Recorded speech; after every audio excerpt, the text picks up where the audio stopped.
is, and because I didn't think we could cover an hour in this, but I want to talk about being Muslim at work. This is Saad's favorite topic. Critical. Critical. Sad. Being Muslim at Verizon, you mean? I think just work culture in general, probably. Do you think, and Saad, so since Saad and I talk about this on a daily basis, what is toxic about modern work culture? That's an insane question because there's a lot that's toxic. There's different toxicities per discipline and type of job. I think the first thing I'll start at, what boggles my mind, right, is the concept of people skipping Jummah to be in meetings, right? People skipping Jummah or people skipping prayers because they have a meeting, because they have something going on. Yeah, I don't think people actually understand the importance of prayer. Let me give you an example that people should take. There's a guy who works for definitely a top 500 company, right? One of the top 500 companies in the world. Okay. And this brother, he wears his kufi to work, right? He wears his kufi to work because there's a lot of mingling in his job, right? And he has cut it immediately. I'm not saying everyone has to wear a kufi to work. I'm just saying you what kind of example this guy is, right? He wears a kufi to his job to cut right away, to send a message right away. I'm not that type of person. I'm not going drinking. I'm not chit-chatting with women, right? I'm not doing any of these things. The man has never skipped a Jummah because of work. The first thing he tells people on the job is that he's got to do Jummah. Okay. Right. He's reached a point that at one point, his managers would know not to schedule meetings. He reached a point in the excellence of his work, despite the fact that he doesn't go to after parties, right? He doesn't hang out where they hang out after work. He doesn't skip Jummah or any salah. He's open about his salah. He's completely open about his salah, right? What he sacrificed, he doesn't care what people privately think of him, right? And by the way, whatever they privately thought of him because of his actual work, they don't care about that. His work has actually outweighed what people could privately think of him. Eventually, a year or two ago, he became partner, right? And you know what that means, right? That means he's getting a monthly percentage of the entire operation's income, right? He's become a partner. That means they know now that if his name is on an account, people just want his name on an account. Clients just want to see his name on the account, right? So much so that the referrals are because of his name. Right. That's what a partner is. A partner is, his name has that much value that people just want his name on the account. So this is a brother who has, and I always use him as an example. He is 9 to 5, like 8 to 8 in corporate America. And he holds it down. Another story I have is I used to work, and I'm just going to name the company just so people understand that even in the most corporate cultures, things can happen. So we used to work at JP Morgan in Jersey City. So there was a bunch of us Muslim brothers. Majid, he's not here, but you met him before. So we used to look for different rooms to try to go pray, right?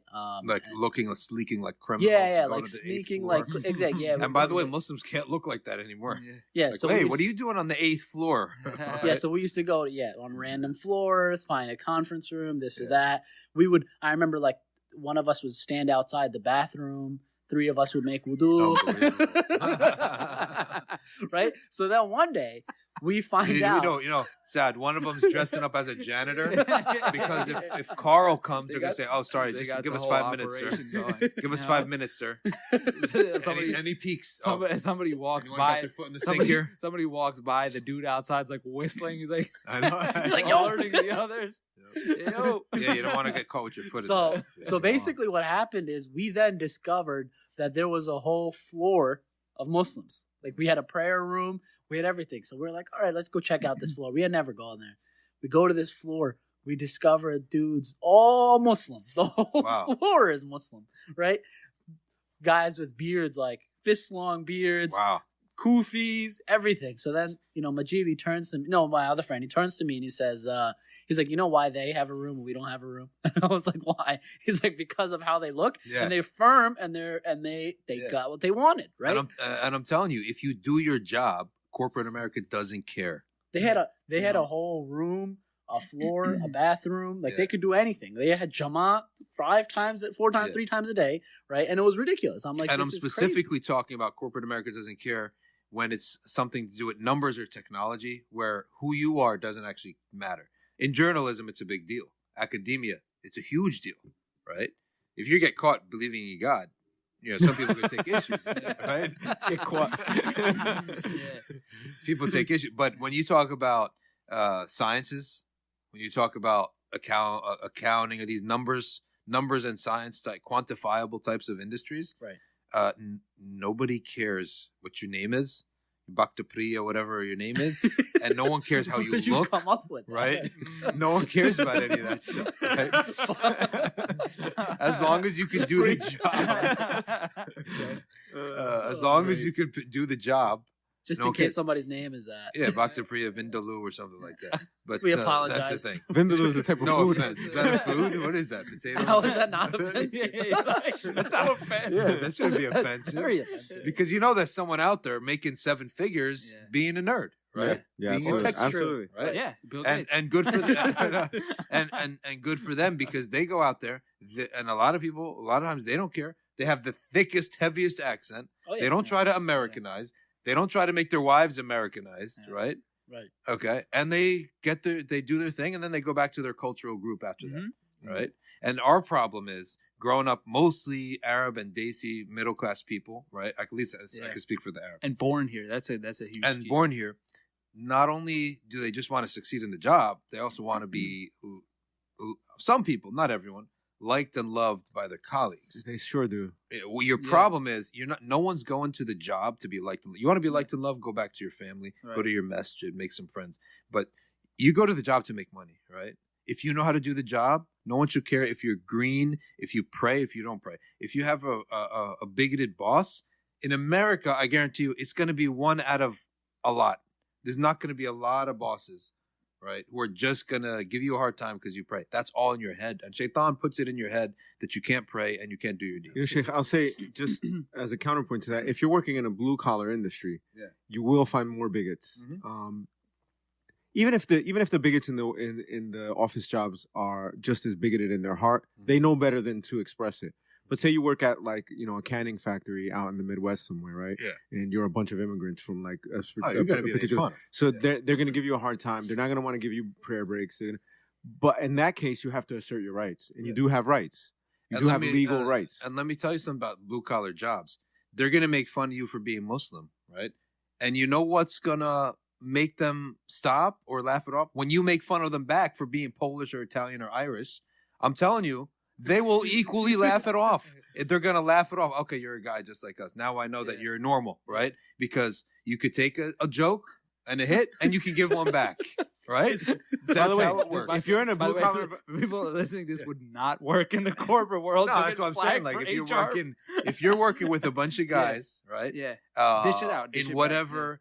They're not taught to polish their language when they deal with you. By the way, even in corporate America, if it's just a couple, 2 or 3 guys, and you're all around the same age, there's not an issue with it. It's going to be the same way. Yeah. And that's actually a very important lesson. Is people will like you if you're not super fearful, if you're not obsequious, if you're not always looking for their approval. People will like you if you're like a person that stands up for themselves. Exactly. Yeah. They'll respect you more. Yeah. I had a guy. I worked a job one time in sales. And there was a Marine, an ex-Marine on the job, right? And he was in the division next door. So he used to pass by, use our copy machine, and go back. And he would never look at me or talk to me, right? Until one day, I can't even remember what I said to him, but I said, let me just ruffle this guy's feather up a little bit. And I gave him a couple jabs, right? like verbal jabs. I said something to him. I put him down a little bit, but in a funny way, right? And other people laughed, right? I'm telling you. We became very good friends on the job. Very good friends. Because he's like, oh, okay, this guy is not like some kind of weirdo that, whatever, That's what totally he true. and when I heard he's in the Marines, what do you think they're in the Marines, like being polite? Yeah. You know, Yeah. That's what they do. It's like being in a locker room. It's So like a frat house. it's like being in a frat house or something. And a lot of these people these days, did you guys play sports? Did you be on a team? Like, how could you not understand? And part of the problem is some of these female teachers in the schools who take any type of verbal jab as bullying. And they're teaching the next generation. They're doing a disservice to the next generation. This is like what we were talking about yesterday, me and Dr. Shelley. I was saying that I'm going to be in my 60s and still be one of the toughest people I know because the kids nowadays don't learn how to fight. Yeah, exactly. So I'll still be able to beat up anybody that's like younger than me because they would have gotten kicked out of grammar school if they pushed some kid or threw one punch. Exactly. So all the kids are going to be soft in this generation. You know what it is though? And it's not just people are afraid or they're weak. It's an inferiority complex that's far bigger than just, I need to go to this meeting. It's the people are so locked into this like prison of work that it's like, oh, I have to do this because otherwise I'm not going to be sustained. Yeah. I'm not going to get any money. No, I think, Moin, what you said to me once when we were having one of our discussions, the whole idea is like, okay, if you're missing prayer because of a meeting with some person, right? That means you're ranking the meeting with this person lower than the meeting with your Lord. Yeah. You got to check your priorities at that point. That's true. And if anybody's sitting at home or listening to this and thinking, oh, I would never do that, you probably do it a lot because you probably have missed Salat Subh, Fajr, but you're up for work on time always. Yeah. But to pray, sometimes you don't make it. And here's a practice that a lot of people do, which is we were taught is not a good practice. Which is, I'm telling you, like not a lot of people, a lot of us do it. We all probably did it at some point, but we should think twice about it. Is if Fajr is out at 7:19 in the winter or 7:20 in the winter, that's perfect because I could just set my alarm for 7:05, right? Get up, make wudu, pray Fajr, and then go and stay awake. But the problem with that is, while that is a valid prayer, we got to think twice about the statistics here of what are your chances of oversleeping that, right? A lot of people oversleep that Fajr because you basically didn't give yourself a buffer. Whereas when we set our alarms for Fajr, we should give ourselves a decent buffer, right? To make sure that we don't miss that prayer. Right. It's very important. And also what you said about people missing the or being afraid, that's an imani issue about their sustenance and their rizq and stuff. And knowing that وَمَن يَتَّقِ اللَّهَ يَجْعَلْ لَهُ مَخْرَجًا, whoever has fear of Allah first, then you act, right, based upon that fear of God, then Allah Azza wa Jalla will never leave that person. And a lot of people, like myself included at one point, had to quit a job because they asked me to advertise alcohol, right? Can't do it. Advertise the, what do they call it? The happy hour. Right? You can't do that, right? They went up and down, jumping up and down. What do you mean you can't do that? You don't have to go, right? I was like, yeah, well, that's your, we can't even come near it, right? So, well, you got to leave the job. Simple as that. Leaving the job, right? Simple as that. I guarantee you, show me one Muslim who has left the job for the sake of obeying the sacred law, following the sacred law, and he went hungry. I guarantee you, everyone who's ever told you that they've left a job because they were explicitly asked to do something prohibited and they refuse, so they politely resign. I guarantee you all of them have a good story. Yeah. None of them are going 2 years unemployed. I guarantee you Allah comes to them. You have to talk with them. And I never found anybody who was trying to find a way to make wudu and pray the 5 prayers except that Allah has opened the door for them to pray and things come out. Absolutely true. And we are lucky we're in America and not in a place like France, right? China. I mean, if we're complaining here, go on a business trip to France. Go to France and see that these people are outrightly looking and trying to give you a hard time. In America, the way the culture is and the laws, they're looking as a way to accommodate you, right? They'd be afraid to say no. They will be afraid to say no. They could get sued. Yeah, they'll be afraid to say no. I remember one of my employers, I gave him... I told him I have to pray Jummah, right? And he was like, oh my God, I can't believe this, right? And I was like, what's the problem? He's like, oh, you're going to take every Friday off. I guess I have to give it to you. I was like, no, not every Friday off. I just need an extra hour break. He's like, oh, that's no big deal. right? He thought, he thought, and He's like, now I have to give it. He thought it was like Sabbath. Yeah, he thought, and he was about to rearrange my schedule and everyone else's schedule as a result, right? Thinking I had to take every Friday off, and he was afraid not to give me that every Friday off. He was going to give me a Saturday or a Sunday, right? Until I told him all I needed is an extra hour. Yeah. Right. But I have a great story about this. So I started a job. It was Allstate, it's a big company. Yeah. So I got the offer, and so the first thing I told them is, look, I walked in my first day. I said, look, Fridays I need an extra hour. I have to go to Juma. I'm Muslim and I have to pray. And they were like, you're Muslim? Because, my name, my legal name doesn't sound Muslim at all, right? Yeah. Right. So I was like, yeah, I'm Muslim. I have to go pray, and it is what it is. And they were like, all right, whatever. So, but I did the job, and I did a good enough job that I hooked one of my friends up with a job, Andrew. Oh, wow. So he comes in, and he shows up, and he goes to his boss, and he says, Fridays I need to take extra time because I have to go pray Jummah. And she's like, come on, man. You guys are scamming me. There's no way you're both Muslim. It's funny. And talking about Jummah, do you know that in fiqh, prisoners do not have to pray Jummah? In fiqh, if you're a prisoner, you do not have to pray Jummah, right? So does that mean corporate prisoners? No, not. Don't come up with some kind of weird modern ijtihad. Not metaphoric, metaphoric prisoners, right? But in jails, Jummah is huge. Yeah, because it's important. It's great. It's important, right? Now, one of my friends, when he saw all the Muslims taking Jummah, he wasn't a Muslim at the time. He said, "Oh, this is a chance to get an extra break, right?" So he started going to Jummah, right? He started going to Jummah. So he started going to Jummah just to get out of the cell, right. And he's hanging out in the back, just sitting there doing nothing, just watching Jummah after Jummah after Jummah. So finally, the imam there, he calls him up, says, "I've been seeing you for months now coming to Jummah. You want to become Muslim? Are you Muslim? You want to become Muslim?"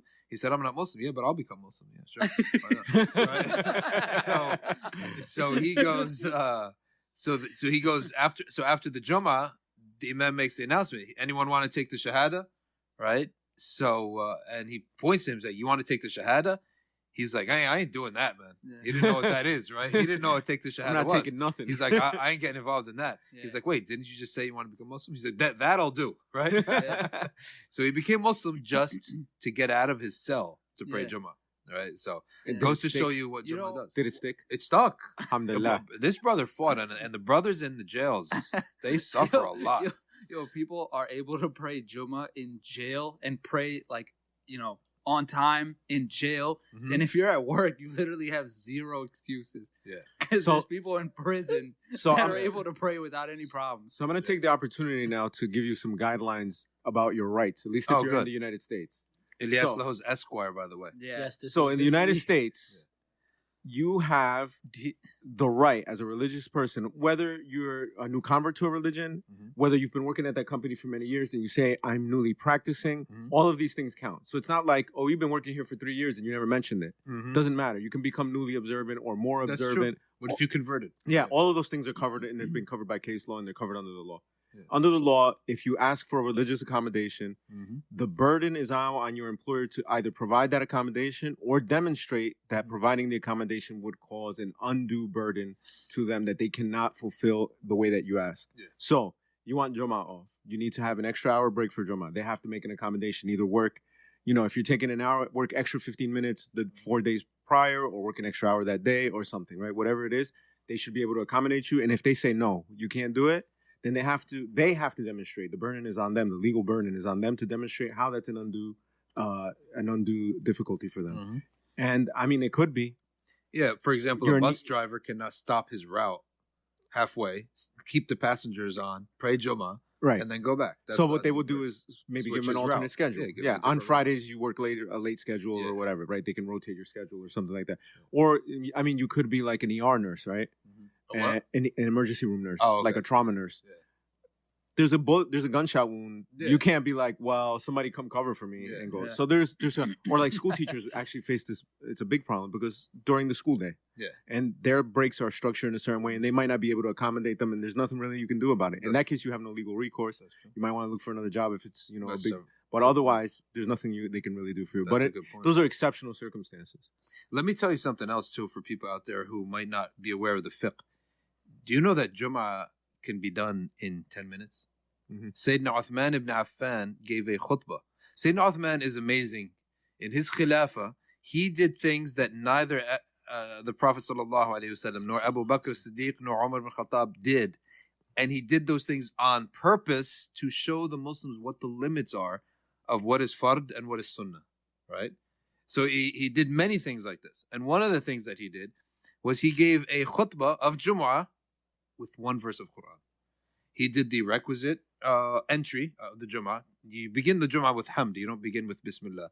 You begin with Alhamdulillah. You have to make salah on the Prophet ﷺ. You have to say the Shahada, at least somewhere in the intro. You have to recite a verse of Quran anywhere in the khutbah. And then you have to advise the Muslims for taqwa. And then you say, Amma ba'd. Right? Amma ba'd. Then you say your nasiha to the ummah. Right? And then you sit down. And then you stand up again. You say, أقول قولي هذا واستغفر الله لي ولكم. You sit down for a very short period of time, like 10 seconds, 5 seconds. Then you stand up again. You say, Alhamdulillah wa salatu wa salamu ala Rasulillah. And then you make dua for the ummah. You have to make dua for the entire ummah. Right? And then you say, Aqim salah. That's Jummah. This entire Jummah, plus the 2 rakahs, I guarantee you, it can be done correctly, fulfilling all the obligations in 10 minutes. Right? Easily. And the Jummah used to be, that the ulama used to consider it, obligatory to do in the Jami' mosque. The Jami' mosque is the central mosque of the town, right? Like you can't do it in a little prayer, little masajid, don't do Jummah. But the fiqh of the ulama have agreed that in certain circumstances, the Jummah would be valid. This is like a bid'ah, right? That is accepted because of circumstance. Jummah would be valid outside. And multiple Jummahs in the same city, and multiple Jummahs in the same masjid because of traffic, and Jummah at the workplace, and Jummah in rented halls, that the ulama have said it's all valid, right? So literally, you can conduct a Jummah. You do not have to be a scholar to conduct Salatul Jummah with 2 or 3 people in the same exact time it would take to pray Salatul Zuhr. I'm serious. It's not even that complicated. And there are websites out there that you could print out. There are 52 Jummahs already written for you, right? Already written for you. And you could do Jummah with reciting one hadith or the translation of one verse or one written down somewhere. Right. So Jummah can be made easy for people. And let's remember another thing too. The Prophet, peace be upon him, said, Al-ahdu baynana wa baynahum as-salah. When it comes to pagans, the difference between us and them, our contract with Allah, is the prayer. That's how important the prayer is. So we need to have fiqh of the prayer so that we could actually do it in the hard circumstances. Very true. By the way, I just want to jump in with something really quick that's important here. And it's this idea of having to, or of trying to gratify non-Muslims in the workplace or anywhere really. It's not going to happen until you give up your deen completely, right? It's not about, you can accept homosexuality, you can accept, this and that, you can accept people doing whatever they want, you can accept going out to drink alcohol, you can accept anything that they ask you for, you can accept evolutionary theory, however they say it is. Until you say, I don't believe in God, you're still not really part of the gang. So don't even try it. There's no point. Don't go down the whole list and then find yourself still outside. Yeah. Stay outside and remain with your iman. It doesn't mean you're going to be ostracized, by the way. Yeah, you just will never be part of it. Yeah. You're never going to be part of it unless you give up this deen completely. Yeah. Toynbee, who wrote the Rise and Fall, it was Toynbee, right? Who wrote the Rise and Fall of the Roman Empire. We said it was Gibbon. Gibbon. Oh, we talked about this already? Yeah. Yeah, well, he said that when Rome fell, the only people that survived were the people who, even if they were in Rome, their culture was not Roman. They kept to their previous religions or their previous cultures, right? So even when you're in the belly of the beast, right? If you're working in Wall Street in Manhattan or something like this, right? As long as you're sticking to your own deen and beliefs and practices and ways of operating, right? There's, to a degree, you're going to be immune, right, to the negativity of the culture. To a degree, right? To a degree. And by the way, what I just said, don't take that the wrong way. That doesn't mean that you have to be cantankerous at work. Or even that you're going to be disliked because, I have a beard. I have a black muhajiba wife. Yeah, I even talk about my political views, which are very, and everybody I can say this honestly. Everybody at work likes me. Yeah. From like a 70-year-old like Yeah. Republican conservative judge, Yeah. all the way down the line to people that are younger than me. Yeah. Everybody likes me. You just have to be a normal human being and have a good personality and be kind and That's follow true. the sunnah. I mean, smile at people. Yeah, of Be course. helpful. Do for people even when they're not doing for you. Like even be a Muslim. Even the people that you work with, right? They're not this monolithic entity, right? There's different people with different views on different things that'll keep quiet in certain circumstances and speak up during other circumstances. So you're better off just holding true to what you believe in, what your principles are, because otherwise you'll just be like, a feather in the wind, just blowing around. Anytime somebody says something, you agree with them, and then later somebody says something else, and to try to get their favor, you agree with them. There's no point. No, you can't do that. Yeah, you can't do that. And let me tell you something, that the Quranic ayah, which we all know, that they will not be pleased with you until you join their millah, which is their way of doing everything. Right. Right. This applies in general. It doesn't apply to specifics. Mm-hmm. You can have many individual, isolated cases of people, right, who are not Muslims, who are completely, like you said, they respect you. You have great relations with them. You're friends with them. So at the individual level, right, it's different. At the general level, it's the case. Yeah. I mean, I've noticed it many times at work where it's happened where it's Jummah time and somebody will schedule a meeting right at Jummah time. It happened recently to me. They scheduled the meeting with our CEO, and it was a bunch of us, and I was leading the meeting with the CEO. So they scheduled the meeting at Jummah time, and I said I can't make it. And they're like, "Oh, this is the only time the CEO is free." And I was like, "Oh, I'm sorry. Yeah. I have to go to prayer." Yeah. And so they were like, "Oh, can't you move it around?" I was like, "Can't you move it around?" Yeah. And it was like, "Oh, but it's the CEO." I was like, "I don't care who it is." Yeah, it's the CEO, but this is God. Yeah, exactly. Like, I don't care who it is. Like, what do you want You can from me? fire me, right? Like, it doesn't matter. Like, And so then they fired you, and now you're being kicked out of your home. Oh, okay. They moved the meeting. They moved the meeting, and they realized, like, okay, like, and to the point now they realize that they can never schedule anything at Jummah, right? Even the CEO can't Here's schedule a pro something. tip for working people: block off your Fridays. Block off your Friday afternoons with a meeting so that nobody can schedule any of your time during that period. By the way, I was telling Saad and Wayne a couple of weeks ago or last week that when I was working at one company, I used to schedule 10 minutes. I used to reserve one of the conference rooms for 10 minutes every day. Oh, at Dhuhr time. So that you can. And I did it at the. I went to the top person secretary and was like, "Can you block this off? If there's ever a meeting, let me know. I'll take care of it somewhere else. But otherwise, just pencil me in every day for this time." And she was like, "All right, fine." Go ahead. When I first started working at my current job, in the beginning. That's what I started doing. I started blocking off like a conference room here and there. After like 3 weeks, I was like, you know what? Let me just ask them, like, if I can, if I have permission to do this. I was like, do I even have this? So I asked our HR, I was like, I'm blocking off conference room to pray. And they're like, why are you doing that? They're like, we'll give you a room. So they gave me a whole room to pray. They're like, blocked off, locked door. I can go in and pray as long as I want. They're like, you don't need to have a conference room. We'll just give you a whole room. Yeah. So it's like, sometimes it's just a matter of realizing that it's more accommodating sometimes than you think. Yeah, of course. Look, even if they're like, right? In real life, there's nothing they can really do about it. And they don't want to stir up a big, huge controversy so they can stand on principle against your particular religion. It's ridiculous. And here's the thing that undermines all of this. Whenever I hear people talk about this, it gets me really upset. Someone who prays, like religiously, no pun intended, on the job, and he has the big beard, but then he's not paying on time, he cheats, he's involved in competition, like nasty cutthroat competition with people, right? People are, that type of thing. And as Muslims, work is a beautiful thing for us, right? Prophet ﷺ loved work. If it was halal work, he loved work. And he said, your work is your worship. Because think of how many positive things are going on when you're working honestly and hard and morally, right? How many people have a good opinion, right? So you're leaving people with a good opinion. And to ruin that, to ruin all your salah because you cheated one person or you cutthroat another person to get a position or something like this, we got to be careful of this.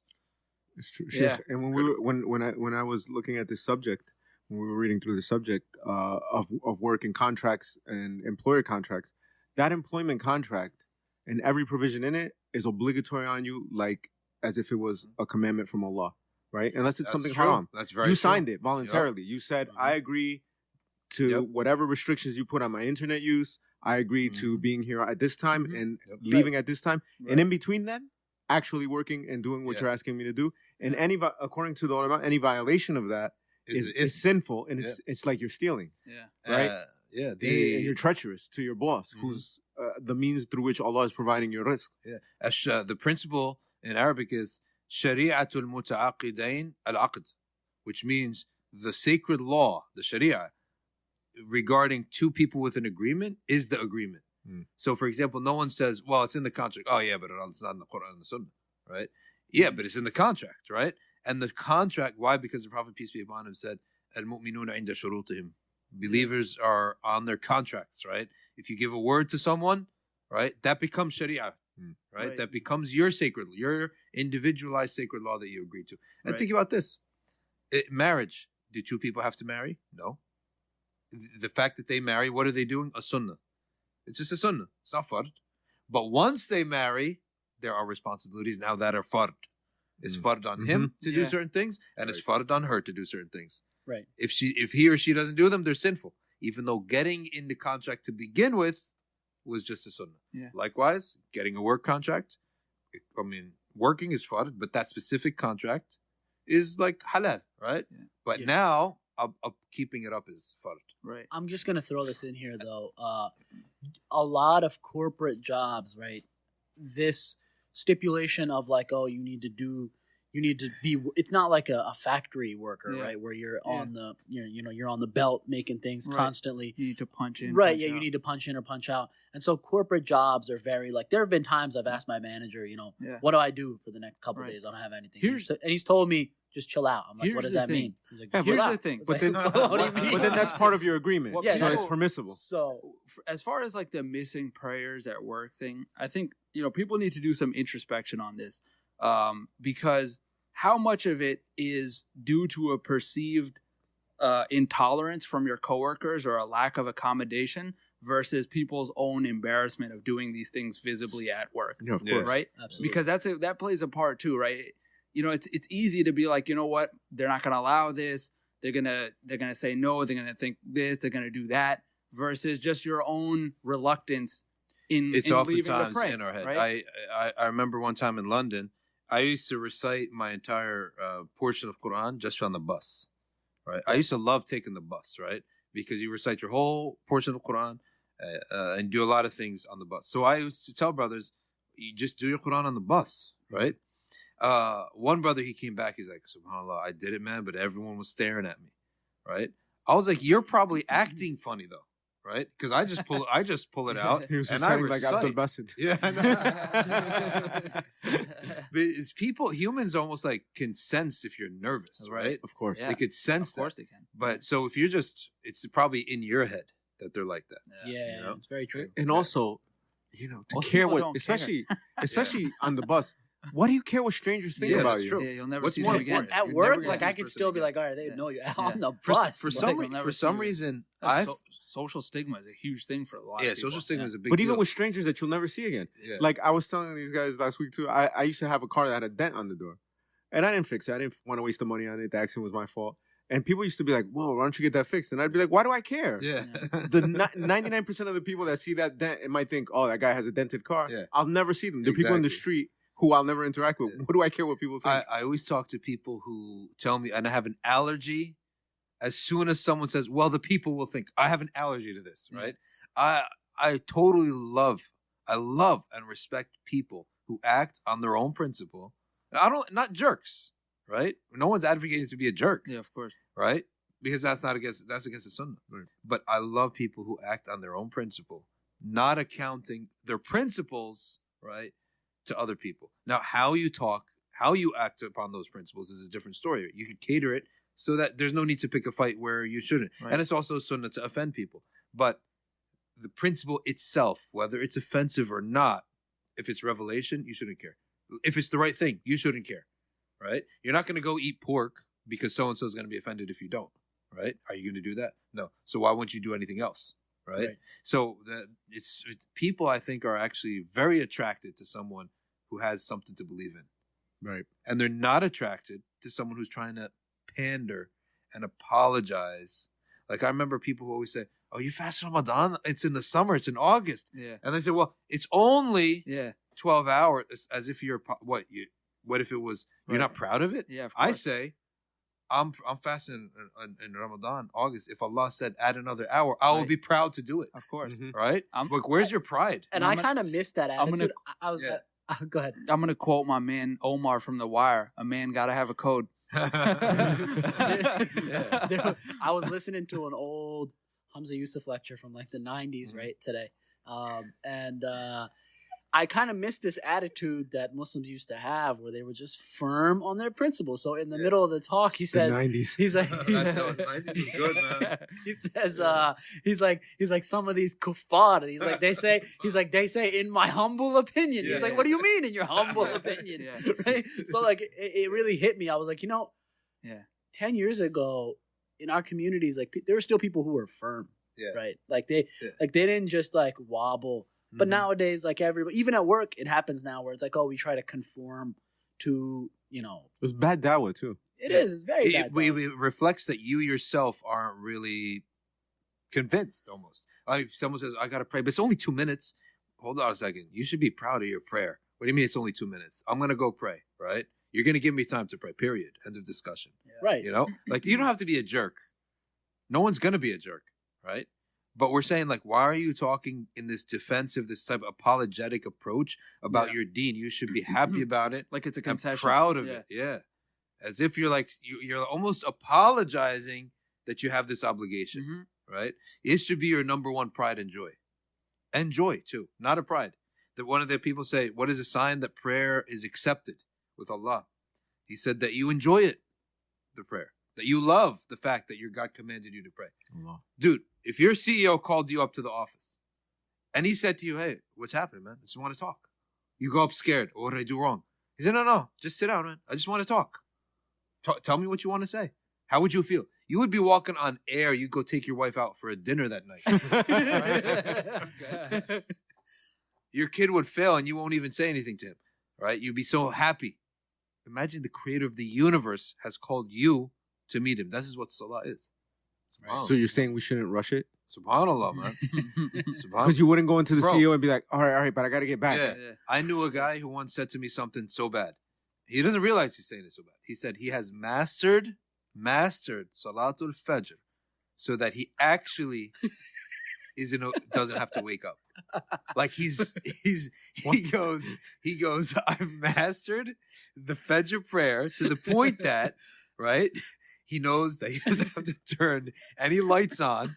He has the water at a high temperature, warm temperature. Okay, of course, he's one of those who he wipes on the socks, right? Yeah. Which we know that this is a very weak opinion in fiqh. In his sleep? This is literally, he makes his wudu, okay? He recites Kawthar and Ikhlas very quickly right next to the bed and rolls right back into the bed. So it's just like a break from sleep, but not like fully awake. This is his achievement. This is his achievement that he's bragging about. This is someone born into Islam. I want to ask him, have you convinced yourself of this religion? Right? You're not convinced. You're like doing a ritual. We're like dying. We need to take a break. I knew that was coming. As soon as he said, I knew a guy. I knew something was coming. I need a break. Subhanallah. But you know what? May Allah accept it from him, and it's still better than the people who don't even try. Of course. Yeah. At least he wakes up for Fajr. Well, no, he doesn't. He doesn't wake up, but he does the prayer. Inshallah, it's accepted. Yeah, inshallah. So, alhamdulillah, that was good. So I think we're hitting like our time mark here, so we should conclude. But do you have any last comments? I have two things to say. First thing about the contract. You can agree to do something halal. It becomes fard, right? Something can be, there's something in fiqh that's very unique. Something could be makruh, but if you're asked to do it, you have to do it. I'll give you an example of this. Imam Malik, this really has to do with the respect of Allah and His Prophet. Peace be upon him. And this might not exactly be related to our subject, but I felt important to say it.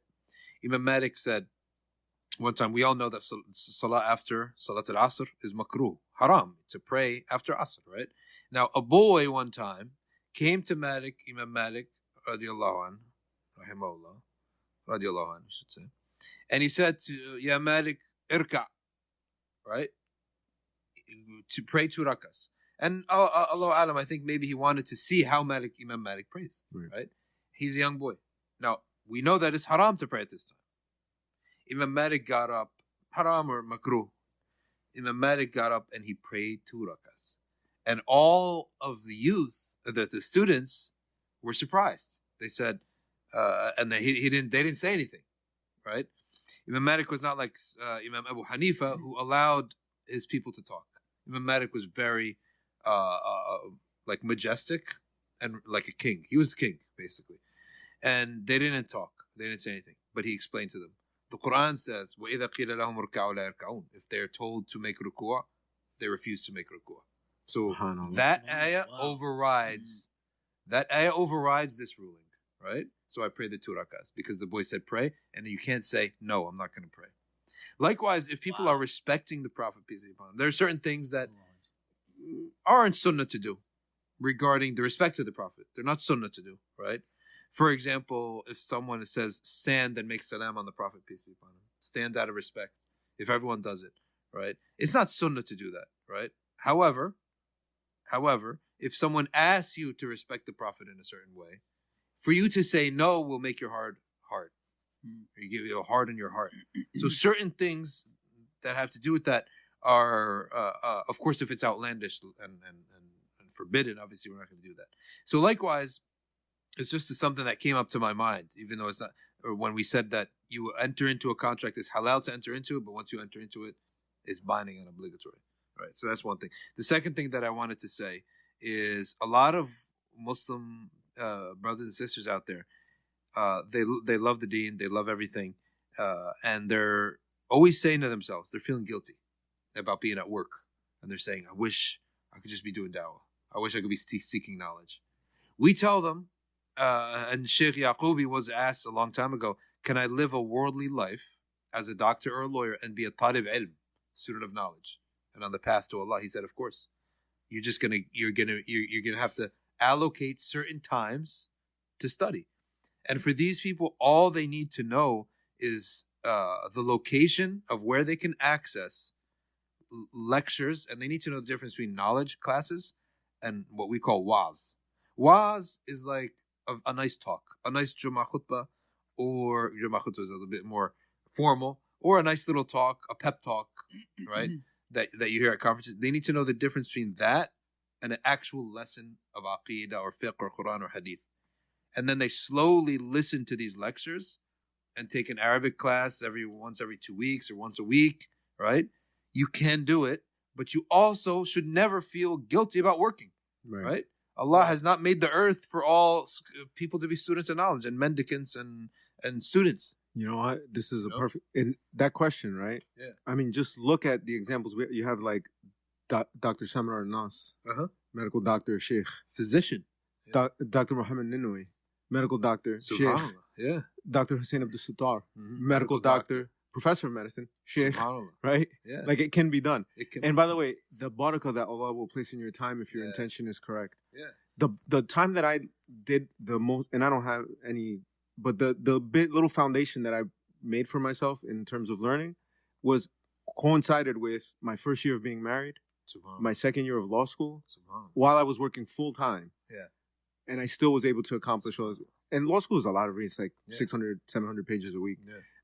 All of that done at the same period, and it felt like nothing because Allah respects you, or Allah rewards your intention. Yeah. So you can do all of it. Yeah. So working is not an excuse for ignoring your deen. Working is not an excuse, especially if you have an Xbox that you play all day.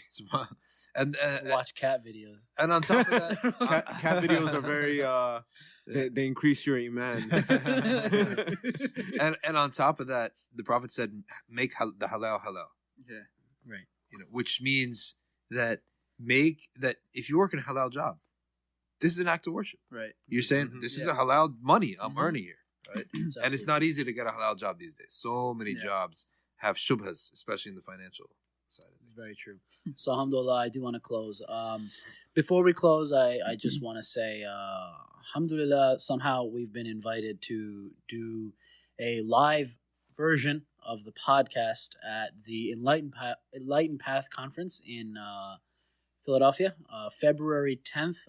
It starts around 6th, and I think it goes to 9. So it will be our team here, and along with us will be Sheikh Hamza Makbul.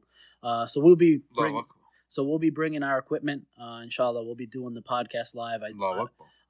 We didn't organize it. It's organized by Enlightened Path. I think some folks from Drexel University as well. So you'll have to find their event on Facebook, and I think you have to register there. But we'll be on it, alhamdulillah. I also want to thank our team that's backstage, the marketing team. They're doing a great job. They've been doing a fantastic job. They're doing a great job. Alhamdulillah. So I just want to give them a shout out that, may Allah increase their efforts. They're doing a great job. I don't want to say that they have to do a great job, right? But they are, alhamdulillah. Of course, they do have to do a great job. Tell me this doesn't increase your event. Of course. We're not going to take low quality, but they're, alhamdulillah, doing a great job. I love cats. Doesn't that increase your He has to show me a picture of cats. No. Cats, by the way, people. It's my cover on Facebook. This is by the way, it's a mental, emotional thing for cats. When you come in and that cat runs towards you, I know these cats have some kind of consciousness. I guarantee you. Of course, they have a consciousness. They know who you are, and they like to make you feel good, right? And this is your cat. Yeah. Oh, can they pray Fajr while they're sleeping? That's a beauty. Can they pray Fajr while they're sleeping? My cat loves the salah for a certain reason, because you know that the cat loves to roam around your legs, right? And in salah you're standing, right? Yeah. So whenever we call the iqamah now, the cat comes running, right, to come and roam around our legs. MashaAllah. Yeah, because these cats, it's like Pavlovian. If they, if it's something's associated, right? Okay. Do we have a no plug or anything? So alhamdulillah, that was the plug. The conference. That was essentially the plug. So conference, February 10th.